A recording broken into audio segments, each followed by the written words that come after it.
disappointing today.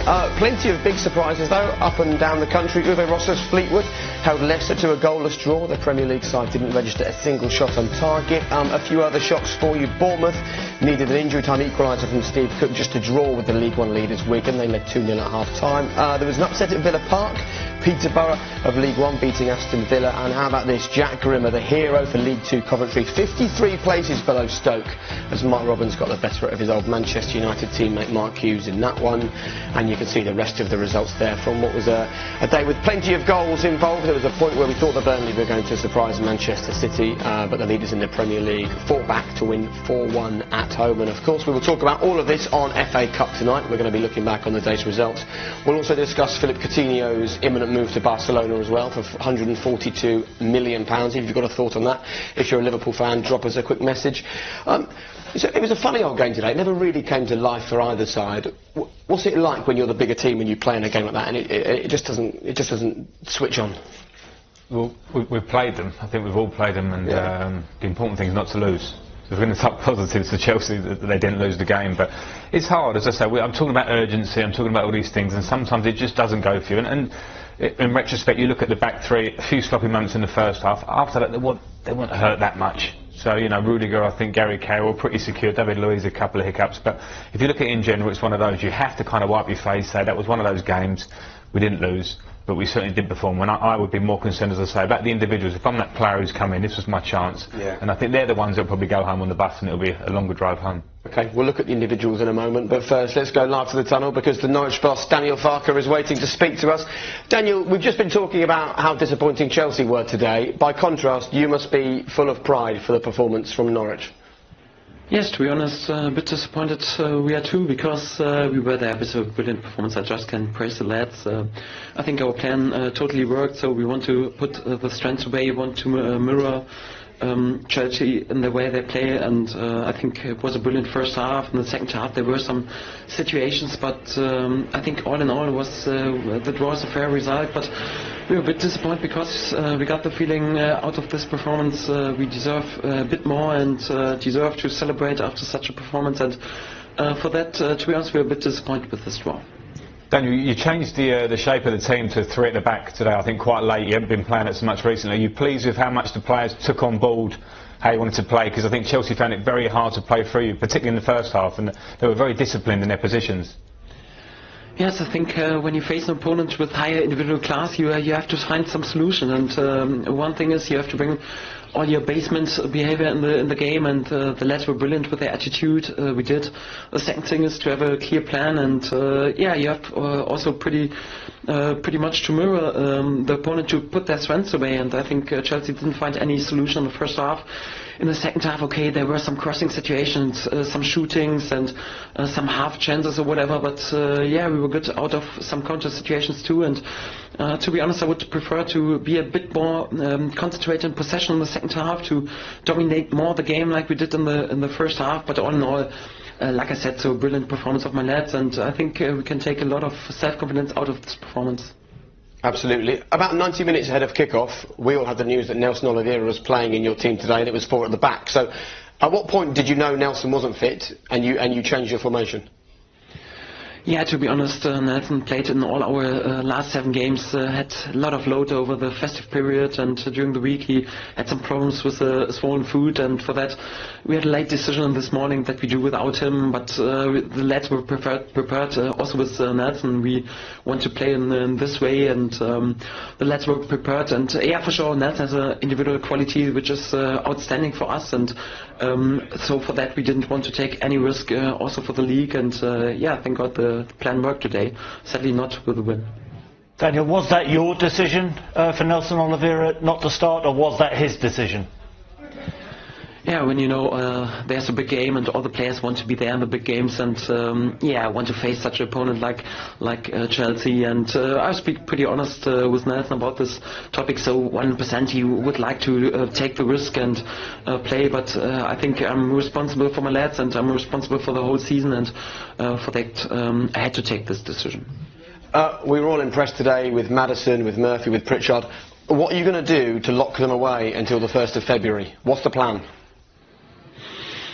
I don't have to do anything, so we have no financial pressure. So I think they all appreciate to be here for us, for Norwich, and I think it's a good situation. So I would be more concerned when no other club would be interested in my players. So if there is some interest, it means we have some good players. We're doing a good job, and that's what we did. And I think lads have to learn a lot, and they can improve a lot also in the recent weeks and in the next weeks. And yeah, I'm looking forward to work further on with them and to improve them more and more, and that helps Norwich, that helps them, and then we all together have a lot of fun with them. Good man, Daniel. 7 points from 9 over Christmas, 3 clean sheets in the last 4, a replay against Chelsea. This is something to build on now for the second half of the season and make the playoffs, right? Oh yeah, a lot of pressure. So I think it's important to be realistic. So we finished the first half of the season on position 16 in the table. Right now we are on, in the background table on position 1 together with Wolves, but it's early doors in the background, so at least the tendency is pretty good, and we're in a good shape at the moment, and we are able to climb the table a bit. How far we will see, so it's also up to how, if there are some injuries, problems, in which shape we are. You need sometimes a little bit game luck and something like this, but I think we're totally on the right way, and we're running up the hill, and that's good, and we'll see how far we can get. I love it. Good man. Congratulations today. Well done. Thanks a lot. Enjoy the evening. Thank you very much. God, it's terrible hosting the team you support, I tell you. I'm trying my best to be impartial. Norwich's defending was the key today, wasn't it? They just looked so much more solid than previously in the season when they were shipping 3, 4, 5 goals in game. Yeah, and it wasn't easy with the switch, in full switch before the game. It was a risk.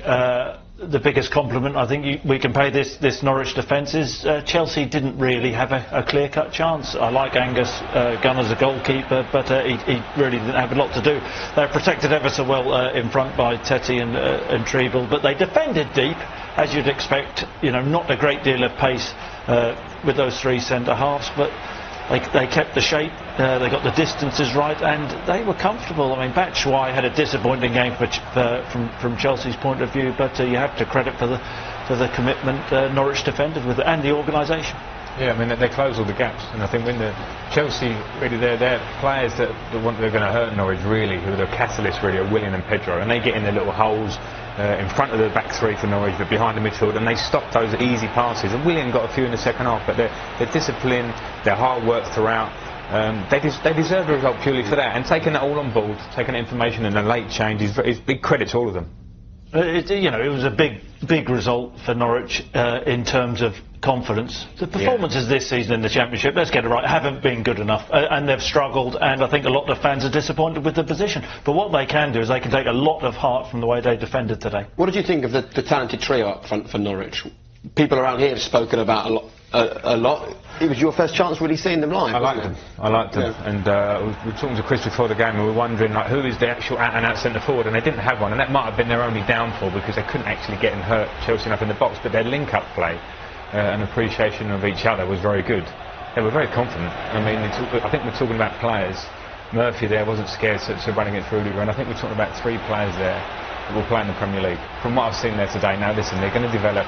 The issue with the final ball, as you saw here a few times in the first half, but link up, run behind. That's where I want to see forwards go. Don't take the easy option to come to feet, run behind. Rudiger's quickly got back in, he still manages to get his shot away. Okay, that's the next thing to come in his game, but I think all 3 of them were very impressive in their link up and will take huge confidence from them. Didn't hide, did they? They didn't hide. It was important for Norwich to get up the pitch, and they didn't have that focal point in Oliveira. I think they tired a little bit second half, but Pritchard and Maddison are really good footballers, good football brain, showed for the ball, good on the half turn. It just needed that runner at times, which Murphy at times gave, and this was the one. I just wonder whether Pritchard, they would try and feed that into the far corner, but he looks really sharp, and he missed a large part of the season with injury. And you get the same message a lot from Norwich, which is we're under no financial pressure, we don't need to sell players. That's very different to being able to keep hold of players like Alex Pritchard, who absolutely wants to be in the Premier League, and that's fine, you understand that, I think. Well, it's how much, has always been how much at Norwich, and they will be tested. And with the riches there are in the Premier League this season, they're going to do well to hold on to Pritchard. They say they don't have to sell, but it'll be interesting how this one pans out. Big offer comes in, they will sell, Jake. They always have done. That's the way football is, isn't it? Let's turn our attention back to Chelsea then. We sat here and we were all disappointed to a man with the Chelsea performance, but Willian was probably the only shining light in that second half with the chances, wasn't he? Yeah, well, at half-time they had no choice but to up their game, the urgency in their game, and they started pretty sharp and they had this opportunity very early, but I think Willian was the player really who started to manage to get on the ball. He starts to get the more knees everything. When he stands you up and pushes it past you, he's one of the best in the Premier League at doing that. He's balanced there, and he's a player that when he's in front of you, he puts fear into you, and that's what Chelsea need. They need urgency, they need someone to take someone on, take someone out of the game, get a shot away, excite the team, start getting people moving. It never really materialised outside of him, other than here. Why does that happen in games? Why? Well, I don't know. I mean, credits to Norwich, first of all. Maybe you talk about some players that are not playing regularly. Batshuayi is not playing regularly. I'm not making excuses here, but it's a matter of fact that if you're not playing regular football, match fitness, sharpness, maybe they're a bit upset they're not playing. Pedro, who generally is sharp, whether he's playing regularly or not, wasn't quite at it today. So when those creative players who you rely on to create aren't quite at it, then you lose that edge to your game. I think they lacked a centre forward in Batshuayi who wasn't willing to run in behind. He didn't stretch the Norwich backline, and even Morata wasn't on for very long, but there were a couple of instances where he nearly got in, and they didn't seem to have that understanding with Batshuayi which they have with Morata. Okay, just to remind you, we're live here until 9 o'clock tonight. FA Cup